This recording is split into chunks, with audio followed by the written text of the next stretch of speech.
الحمد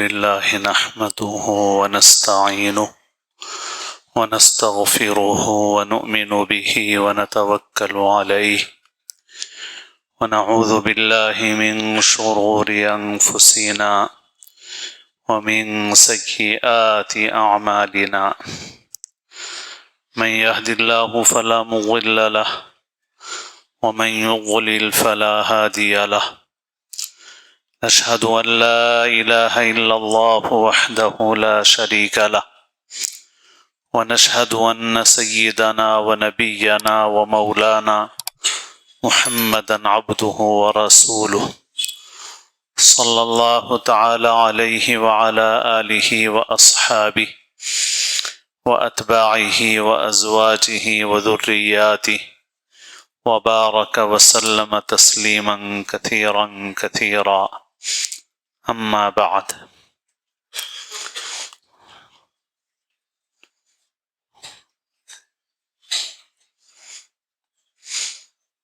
قابل احترام بزرگوں، عزیز دوستوں اور ساتھیوں،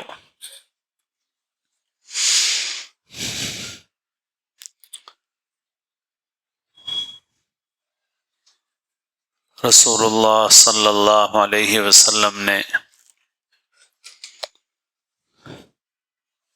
زندگی گزارنے کا طریقہ ہم کو سکھایا، اس کے آداب ہم کو بتائے، اور آپ نے ان طریقوں میں، ان آداب میں ایک اہم بات جس کی امت کو تعلیم فرمائی، وہ یہ ہے کہ یہود و نصارہ کے غیروں کے طریقے سے مشابہت اختیار نہ کی جائے،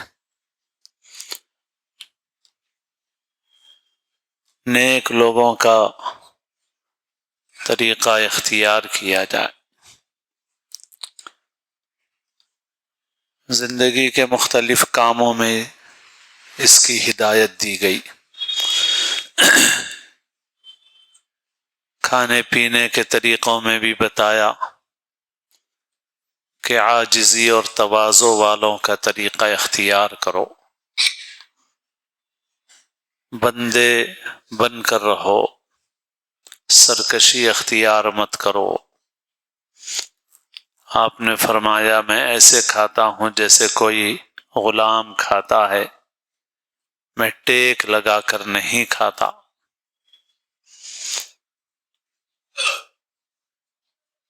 مختلف موقعوں پر آپ نے پہننے اوڑھنے طور طریقوں میں غیروں کی مشابہت اختیار کرنے سے منع فرمایا۔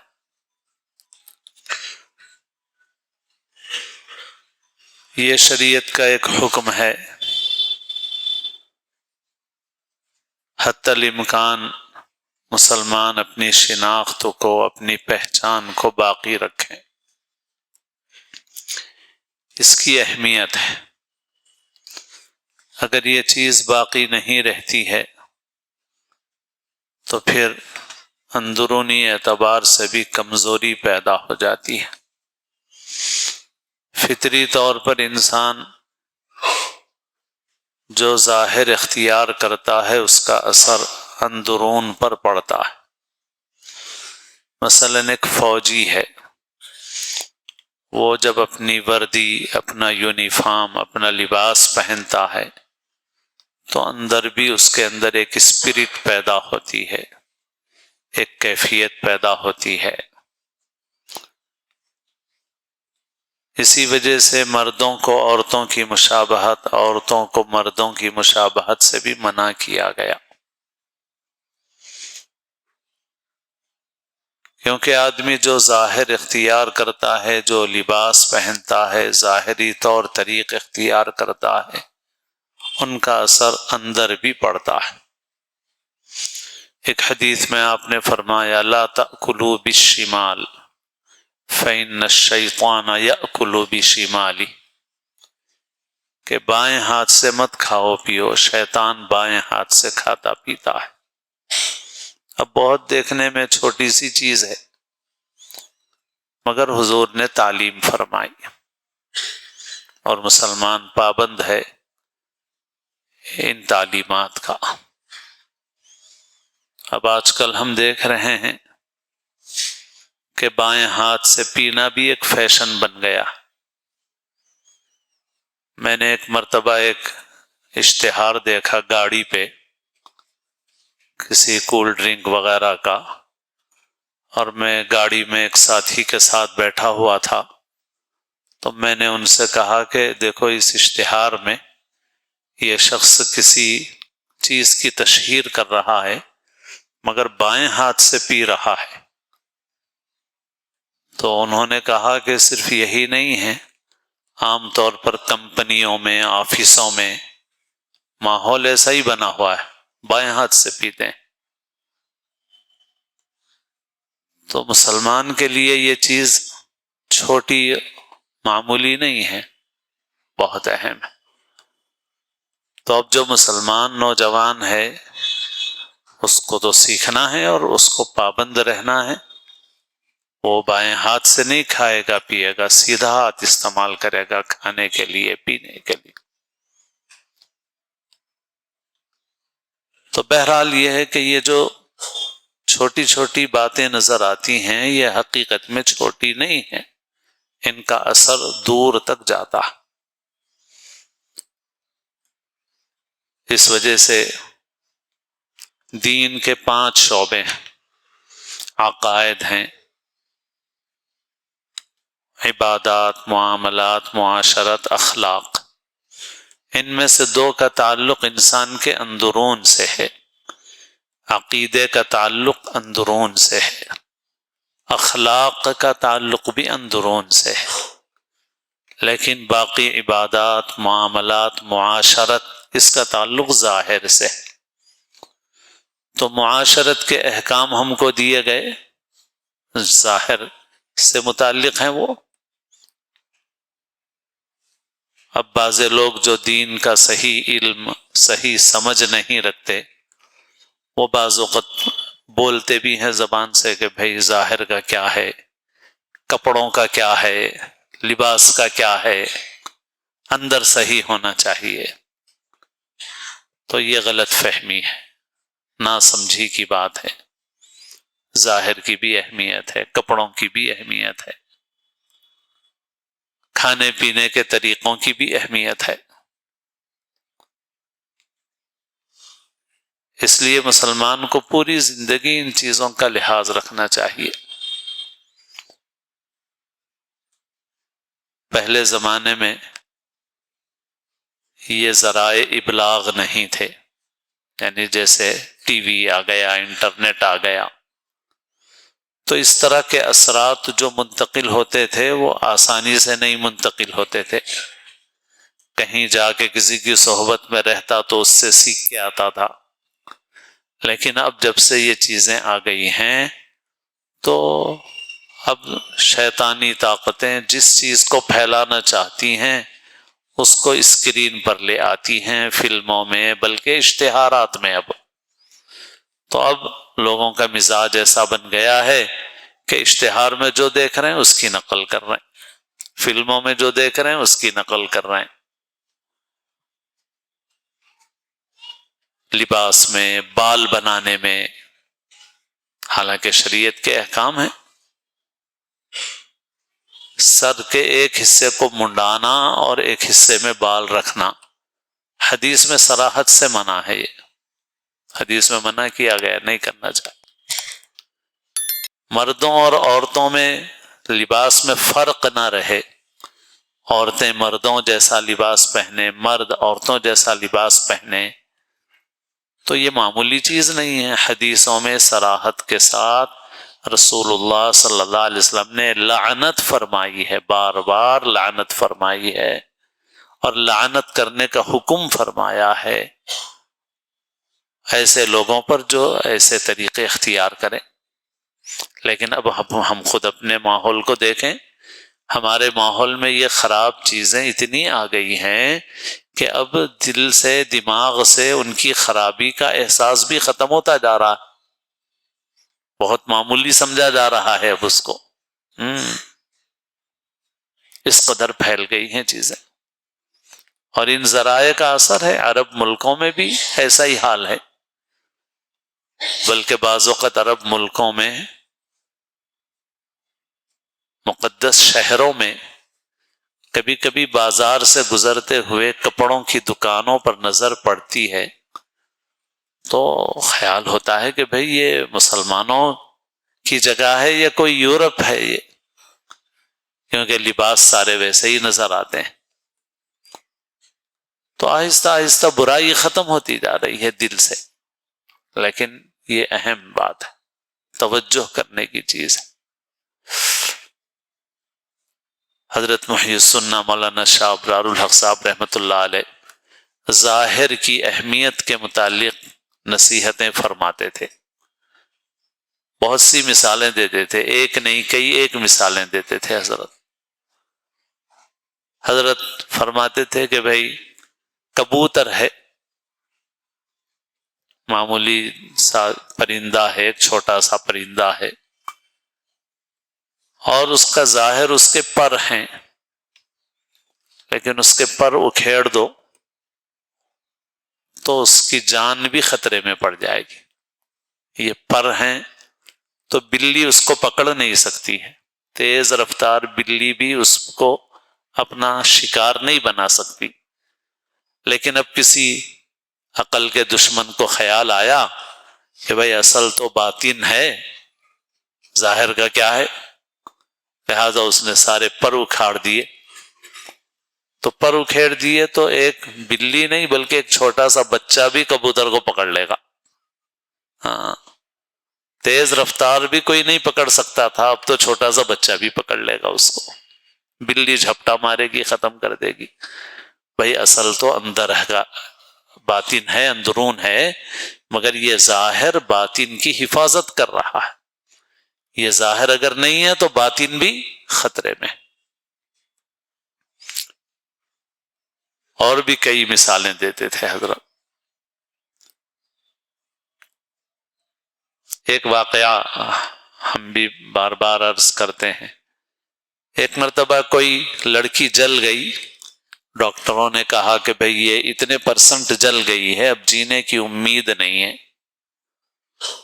تو متعلقین نے ڈاکٹروں سے پوچھا کہ آپ جو کہتے ہیں کہ 80% جل گئی ہے بچی، تو اس وجود کا 80% تو نہیں جلا،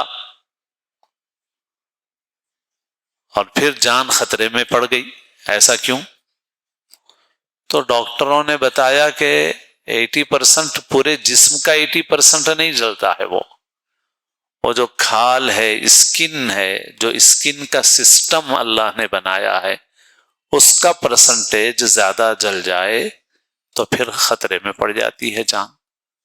کیوں خطرے میں پڑتی ہے؟ بھئی اس جلد کے اوپر تو جان موقوف نہیں ہے، جان کا مدار تو دل پہ ہے، دماغ پہ ہے، اعضائے رئیسہ پہ ہے، کلیجہ ہے، گردہ ہے، اس کے اوپر، اس کو کہتے ہیں اعضائے رئیسہ، اور وہ اہم اعضاء ہیں، ان میں سے کوئی متاثر ہو تب جان جاتی ہے، خالی کھال سے تو جان نہیں جاتی۔ تو ڈاکٹروں نے بتایا کہ جب کھال زیادہ % میں جل جاتی ہے تو باہر سے آنے والے جو انفیکشنز ہوتے ہیں ان کو کھال نہیں روک پاتی۔ تو مرتا آدمی کھال جلنے سے نہیں ہے، مرتا اس وجہ سے ہے کہ جب کھال جل جاتی ہے اور اسکن کا سسٹم فیل ہو جاتا ہے تو پھر باہر کے انفیکشنز اندر تک اثر کرنا شروع کر دیتے ہیں، پھر اس کے وہ آرگنز جو جن پر زندگی ڈیپینڈ ہے وہ فیل ہونا شروع ہو جاتے ہیں۔ وہاں تک نہیں آگ کا اثر گیا، آگ نے تو صرف ظاہر کو جلایا، اسکن کو جلایا، مگر اس کے بعد کیا ہوا؟ جو انفیکشنز تھے ان کو روکنے کی طاقت جسم میں ختم ہو گئی، تو پھر وہ انفیکشنز پہنچ گئے اہم جو اعضاء ہیں اس تک، اور پھر اس کے بعد موت ہو گئی۔ تو ایک عالم نے جب یہ سنا تو انہوں نے کہا کہ بس یہی تو ہے ظاہر کی اہمیت، اصل تو دل ہے بھائی، مگر کھال جل جائے تو بھی دل خطرے میں ہے، اس کھال کی بھی اہمیت ہے۔ اس لیے وضاقتہ میں ظاہر میں اب مسلمانوں میں بہت کوتاہی آ گئی اس میں، اور پھر فلموں، ڈراموں، سیریلوں اور طرز زندگی میں جو کچھ چیزیں آ رہی ہیں ان سب نے ایک ایسا اثر مسلمانوں کے اوپر ڈالا ہے کہ مسلمان آہستہ آہستہ ان چیزوں میں ڈھیلے ہو گئے ہیں اور ان کو معمولی سمجھ کر مسلمان نظر انداز کرنے لگے ہیں۔ یاد رکھیے ہم کو اپنے بچوں کی بھی تربیت کرنا ہے، بچپن ہی سے ان کو اسلامی آداب اور اسلامی معاشرت سکھانا ہے، لباس میں بھی خاص اہتمام کرنا ہے۔ ایک مرتبہ ہمارے شہر کے بڑے عالم ایک گھر میں پہنچے تو چھوٹی بچیاں فل آستین کپڑے پہنی ہوئی تھیں، تو نظر پڑتے ہی انہوں نے کہا کہ بھئی اب ایسا لباس دیکھنے کو آنکھیں ترس رہی ہیں، اب تو چھوٹی بچیاں ایسا لباس پہنی ہوئی نظر نہیں آتی ہیں۔ ہو گیا ایسا ہی ماحول، بچیاں چاہے چھوٹی ہوں لیکن ان کو شروع سے عادت ڈالی جائے کہ وہ بھرپور لباس پہنے۔ تو بہرحال اس کی اہمیت ہے۔ اب اسی میں ایک چیز اللہ نے موقع دیا تو آئندہ کچھ عرض کیا جائے گا، ورنہ تو بار بار سنتے بھی رہتے ہیں کہ بھئی ایک بہت بڑی خرابی جو عام ہو گئی ہے معاشرے میں وہ نئے سال کی تقریبات ہیں، اور نئے سال کی تقریب کے نام پر خدا کی بڑی بڑی نافرمانیاں پوری دنیا میں کی جا رہی ہیں، اور جب کھلم کھلا علانیہ اور اجتماعی طور پر اللہ کی نافرمانیاں ہوتی ہیں تو اللہ کا غضب نازل ہوتا ہے، العیاذ باللہ۔ اللہ ہم سب کی حفاظت فرمائے۔ اللہ کے عذاب سے بچنا ہے تو اللہ کے نافرمانوں سے دور رہو، نافرمانی کے کاموں سے دور رہو۔ مسلمان اپنے بچوں کی حفاظت کریں، اپنے گھروں کی حفاظت کریں۔ یہ جو نئے سال کے نام پر جو کچھ دنیا میں طوفان مچ رہا ہے، آپ غور کر کے دیکھیں تو وہ ایک ایسا وقت ہے جس میں پوری دنیا میں اللہ کی نافرمانیاں کی جا رہی۔ آپ اعداد و شمار دیکھ لیجئے، آپ کو ملے گا کہ اتنی شراب بکی ہے، کبھی کسی دن اتنی شراب نہیں بکتی ہے جتنی اس دن بکتی ہے، کسی دن اتنی نہیں پی جاتی جتنی اس دن پی جاتی، اور بہت سے گناہ ایسے ہیں کہ بولنا بھی مناسب نہیں ہے، ان کا تذکرہ بھی مناسب نہیں ہے۔ تو پوری دنیا میں یہ کام ہو رہے ہیں گناہ کے، ہمارا اس سے کنیکشن ذرہ برابر بھی نہیں ہونا چاہیے۔ یہ ہے مسلمان کو اصل سوچنے کی بات، ہمارا ذرہ برابر بھی اس سے کنیکشن ہونا ہی نہیں چاہیے۔ گیدرنگ کے نام پہ بھی نہیں، دعوت کے نام پہ بھی نہیں، بریانی کے نام پہ بھی نہیں، کھانے کے نام پہ نہیں، کسی نام پہ نہیں۔ جس روز اللہ کی اتنی نافرمانیاں ہو رہی ہیں ان کاموں سے ہمارا کوئی رشتہ نہیں ہے بھائی، پوری طرح پرہیز کرنا چاہیے۔ اللہ تعالی ہم سب کو صحیح سمجھ نصیب فرمائے، اللہ تعالی ہمارے بچوں کی حفاظت فرمائے، پوری امت مسلمہ کی حفاظت فرمائے، ہم سب کو اسلام کی زندگی اور اپنے اپنے وقت پر حسن خاتمہ نصیب فرمائے، سنتیں ادا فرمائے۔